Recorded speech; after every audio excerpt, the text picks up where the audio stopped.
Bismillahirrahmanirrahim and Assalamu alaikum students. Hope you all are fine and taking my lectures. So students, as you know कि हमारा alkenes के reactions चल रहे हैं इस टाइम और उसका अल्हम्दुलिल्लाह हमारा लेक्चर नंबर 23 है आज, जिसके अंदर हम सीखेंगे addition of hypohalous acid alkene के अंदर और उसके अलावा इसके ऑक्सीडेशन रिएक्शंस और इंशाल्लाह बेयर्स रिएजेंट वगैरह को भी कंबस्टन को भी डिस्कस करेंगे। तो स्टूडेंट्स मैं बात शुरू करूं एडिशन ऑफ हाइपोहेलस एसिड से।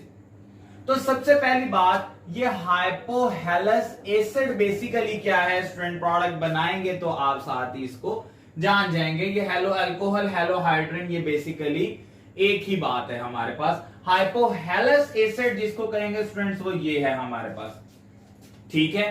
अब आगे स्टडी करते हैं तो आप समझ जाएंगे। कहते हैं if halogenation is carried out in an aqueous solution. Student थोड़ी सी बात समझने की जरूरत है कि हमारे पास कोई अल्कीन मौजूद है इस तरह का कंपाउंड के जिसके अंदर कम से कम ऑर्गेनिक कंपाउंड जिसके अंदर कम से कम एक डबल बॉन्ड मौजूद है। अब उसकी स्टूडेंट से हैलोजिनेशन करवा रहे हैं हम, किसकी, अल्कीन की। लेकिन यहां पर एक और बात क्या है कि हैलोजिनेशन एक्वस मीडियम या एक्वस सॉल्यूशन के अंदर करवा रहे हैं। स्टूडेंट्स एक्वस जैसा कि आप जानते हैं वाटर को कहते हैं, सो इट इज H2O, और हैलोजिनेशन में हैलोजिन ऐड करवाएंगे तो ये हैलोजिन होता है। और उसके अलावा हमारे पास क्या है स्टूडेंट्स, अल्कीन मौजूद होगा, like carbon double bond carbon वाला कंपाउंड। ये तीन रिएक्टेंट्स हैं। अब ये बेसिकली ऐसा रिएक्शन है कि जिसके अंदर जो प्रोडक्ट बनती है वो भी एज अ रिएक्टेंट वर्किंग करती है। इस बात को समझना है थोड़ा सा। देखिए कहता है if halogenation is carried out in an aqueous solution, तो यहां से हमारे पास स्टूडेंट्स हेलो अल्कोहल या हेलो हाइड्रिन की फॉर्मेशन होती है, हेलो हाइड्रिन बनता है। अब वो कैसे बनेगा कि देखिए हमारे पास क्योंकि एक्वस सॉल्यूशन में मौजूद है तो हैलोजिनेशन में क्या होगा पहले कि ये जो हैलोजिन मौजूद है X2 पहले इसकी हाइड्रोलिसिस हो जाएगी। इसमें वाटर के मॉलिक्यूल ने ऐड होना है तो आप देखेंगे डिसोसिएट होगा। वाटर आप समझते हैं स्टूडेंट्स H एंड OH होता है, तो यहां से इसका बॉन्ड ब्रेक हो जाएगा। और जैसे कि स्टूडेंट्स जानते हैं हाइड्रोजन पे पार्शियल पॉजिटिव चार्ज होता है और हाइड्रोक्साइड आयन पे हमारे पास पार्शियल नेगेटिव चार्ज होगा। और ये जो X2 है तो इसको भी अगर मैं यूं लिख दूं तो ये भी आपको पता है कन्वेंशनली पार्शियल पॉजिटिव और पार्शियल नेगेटिव हो जाएगा, इसका भी बॉन्ड ब्रेक होगा। तो स्टूडेंट इसका जो नेगेटिव आयन होगा वो इसके पॉजिटिव से अटैच होगा और इसका पॉजिटिव इसके नेगेटिव से।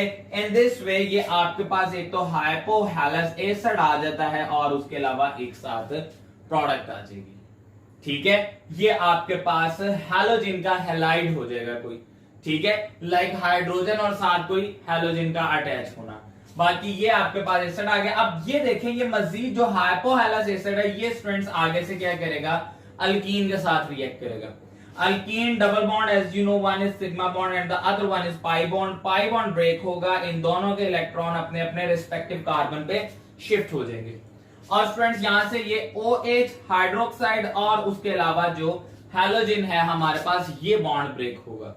जब यहां से ये बॉन्ड ब्रेक हो जाएगा तो एक जो है आप जानते हैं इस कार्बन पर चला जाएगा और एक नेक्स्ट कार्बन के साथ जाकर अटैच होगा। तो इस तरह से ये हमारे पास हेलो अल्कोहल या हेलो हाइड्रिन कंपाउंड जो है वो बन जाता है। स्टूडेंट देखें 2 कार्बन और 4 हाइड्रोजन एज इट इज आ जाएंगे, ये 2 कार्बन और चारों हाइड्रोजन, उसके अलावा हैलोजिन और हाइड्रोक्साइड आयन एक एक जगह पर अटैच हो जाएगा, ठीक है। और ये जो X यहां पर लिखा है मैंने halogen, it could be chlorine and could be bromine, इन दोनों में से कोई एक यूज हो सकता है, ठीक है। तो ये हमारे पास था एडिशन ऑफ हाइपोहेलस एसिड। अब आगे डिस्कस करते हैं ऑक्सीडेशन रिएक्शन। स्टूडेंट इसमें देखें कहते हैं अल्कीन जो है आपके पास उसको मिक्स किया जाए ऑक्सीजन या एयर के साथ। क्योंकि ऑक्सीडेशन करवा रहे हैं तो स्टूडेंट्स आप जानते हैं एयर की भी जो कंपोजिशन है उसका एक कंपोनेंट क्या है, ऑक्सीजन है, जो कि राउंड अबाउट उसके अंदर 21% तक मौजूद होता है।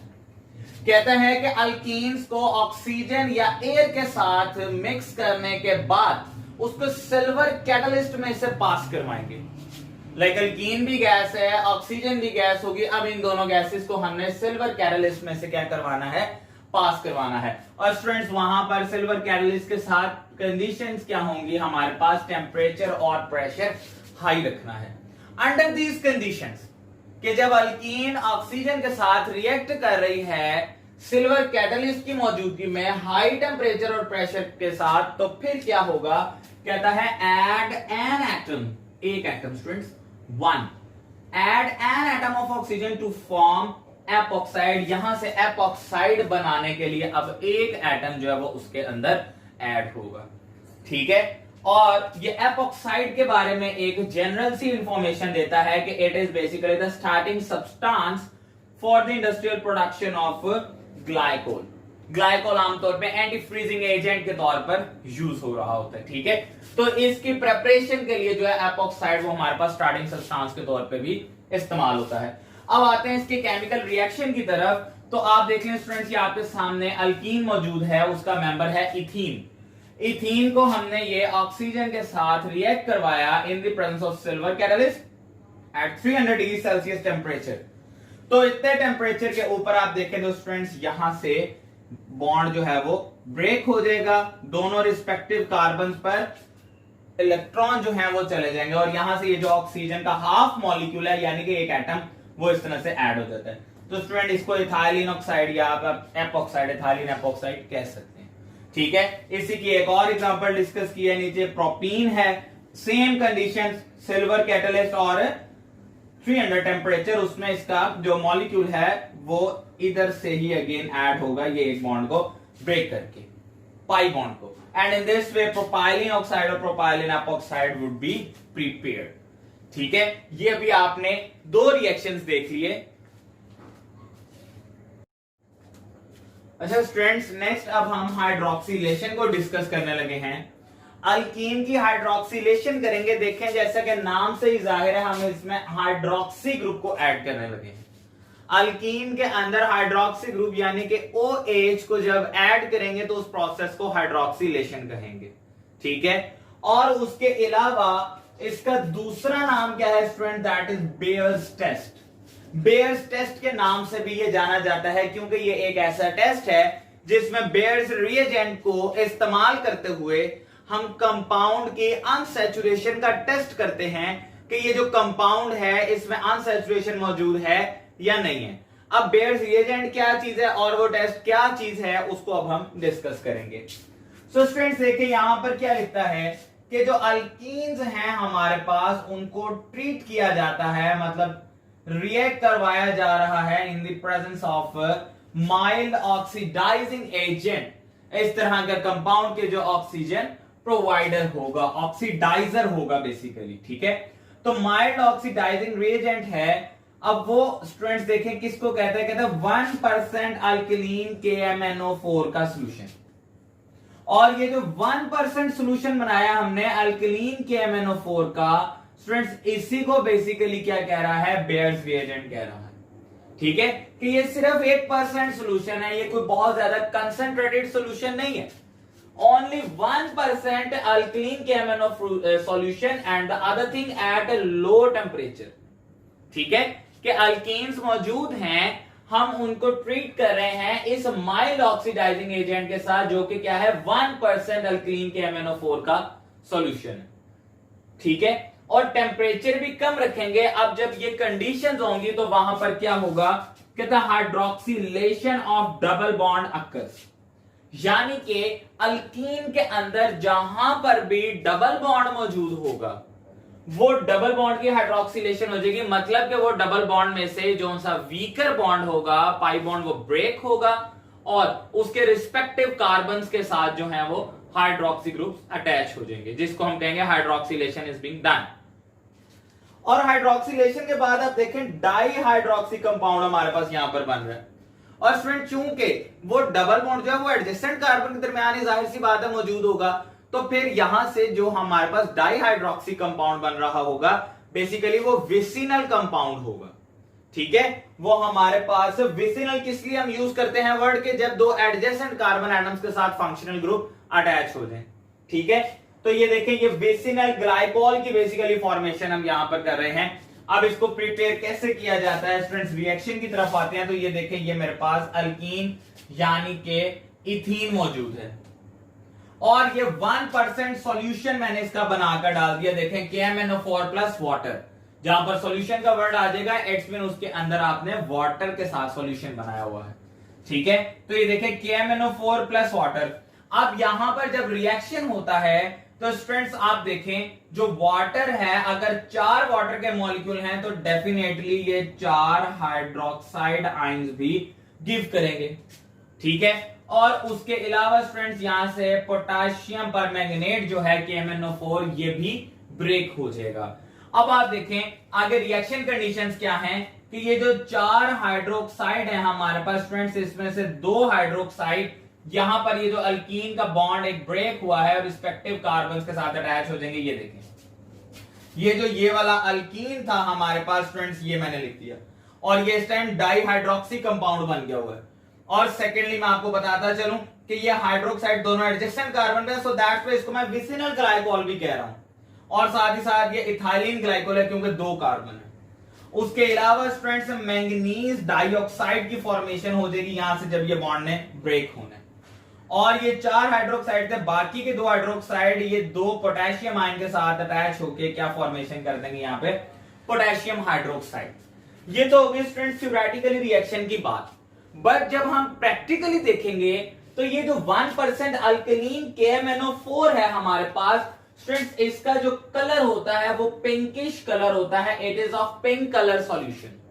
जो 1% अल्कलीन KMnO4 सॉल्यूशन है हमारे पास, तो इसका pink colour during reaction disappear हो जाएगा अगर तो कंपाउंड अनसैचुरेटेड है। तो अगर कंपाउंड अनसैचुरेटेड नहीं है तो ये कलर भी डिसअपीयर नहीं होगा। तो इस तरह से हम कंपाउंड की अनसैचुरेशन को भी टेस्ट कर सकते हैं। स्टूडेंट ये देखें यहां पर लिखता है the pink colour of the KMnO4 solution is discharged during the reaction. Reaction के दौरान पिंक कलर उसका गायब हो जाएगा and this is how we can test the unsaturation in any molecule. ठीक है, टेस्ट फॉर अनसैचुरेशन। तो ये हाइड्रोक्सिलेशन जो कि बेयर्स रिएजेंट के बेयर्स टेस्ट के नाम से भी जाना जाता है और ये बड़ा इंपॉर्टेंट शॉर्ट क्वेश्चन है, इससे हम अनसैचुरेशन को टेस्ट कर सकते हैं। स्टूडेंट उसके बाद आ जाता है जी कंबस्टन रिएक्शन। ऑलरेडी हम इसको बहुत दफा डिस्कस कर चुके हैं। तो अगेन जी अल्कीन है and if you want to burn it, so students ये बर्न होके क्या गिव करता है, ल्यूमिनस फ्लेम गिव करता है। और उस ल्यूमिनस फ्लेम के अंदर से साथ ही साथ स्टूडेंट्स कार्बन डाइऑक्साइड और वाटर जो है वो वेपर फॉर्म में इनके मॉलिक्यूल्स निकल रहे होते हैं, उसमें से रिलीज हो रहे होते हैं। ठीक है, तो देखें रिएक्शन आपके सामने लिखा हुआ है कि इथीन है स्टूडेंट्स, उसकी ऑक्सीडेशन की जा रही है तो वो कार्बन डाइऑक्साइड और वाटर गिव कर रहा है इन वेपर फॉर्म, जैसा कि हमने पढ़ा। और उसके अलावा रिएक्शन में से हीट भी बहुत ज्यादा इवॉल्व हो रही होगी, which shows combustion is always exothermic reaction. ठीक है, सो थर्डली स्टूडेंट्स आ जाते हैं पॉलीमराइजेशन पे। सो पॉलीमराइजेशन बेसिकली इस वर्ड की ही क्या डेफिनेशन है, मैंने पहले वही लिखी है। स्टूडेंट्स पॉलीमराइजेशन एक प्रोसेस है, एक फिनोमिना है जिसमें जो स्मॉल मॉलिक्यूल्स होते हैं हमारे पास उनका लाइक एक स्मॉल यूनिट की बात करूं मैं तो उसको मोनोमर कहेंगे। वो स्मॉलेस्ट यूनिट जो है वो क्या होते हैं, सब के सब स्टूडेंट्स आपस में कंबाइन होना शुरू हो जाते हैं, अटैच होना शुरू हो जाते हैं। इसको कहते हैं पॉलीमराइज होना। ठीक है, कि स्मॉल यूनिट से स्मॉल मॉलिक्यूल्स जिनको एक यूनिट को मोनोमर कहेंगे, वो मोनोमर्स बेसिकली आपस में एक दूसरे के साथ कंबाइन होने लग जाते हैं। और स्टूडेंट्स इस कॉम्बिनेशन की वजह से एक लार्ज मॉलिक्यूल बन जाता है जिसको हम क्या वर्ड गिव करते हैं, पॉलीमर। तो ये पॉलीमर बनने के प्रोसेस को बेसिकली क्या कहा जाता है स्टूडेंट्स, पॉलीमराइजेशन। और ये देखें इसका रिएक्शन कैसे लिखा हुआ है, एन मींस यहां पर तादाद है, number of, like number of ethene molecules, और ये एक दूसरे के साथ मर्ज होंगे, पॉलीमराइज होंगे। Under what condition, under this condition 400 degree Celsius temperature, 100 ATM pressure, और कैटलिस्ट उसके अंदर हम ट्रेसेस बहुत कम अमाउंट में जो है ऑक्सीजन भी इस्तेमाल करते हैं। ठीक है, तो फिर यहां पर ये रिएक्शन होगा और यहां से देखें ये आपके पास क्या बन जाता है स्टूडेंट्स, ये है जी पॉलीमर। ये एन शो कर रहा है कि नंबर ऑफ मोनोमर्स अटैच हुए हैं। ये डबल बॉन्ड है, देखें ये बॉन्ड इस तरह ब्रेक होगा तो ये कार्बन और ये कार्बन जो ये बॉन्ड जो शो किए गए हैं, इससे अटैच करके आगे नए से नए मोनोमर से पॉलीमराइजेशन करता जाएगा और एक पॉलीमर बना देगा।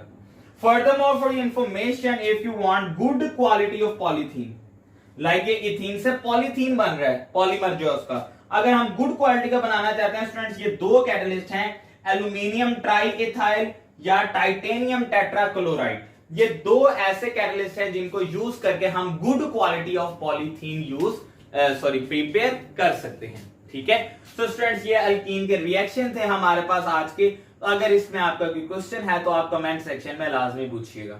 Thank you so much.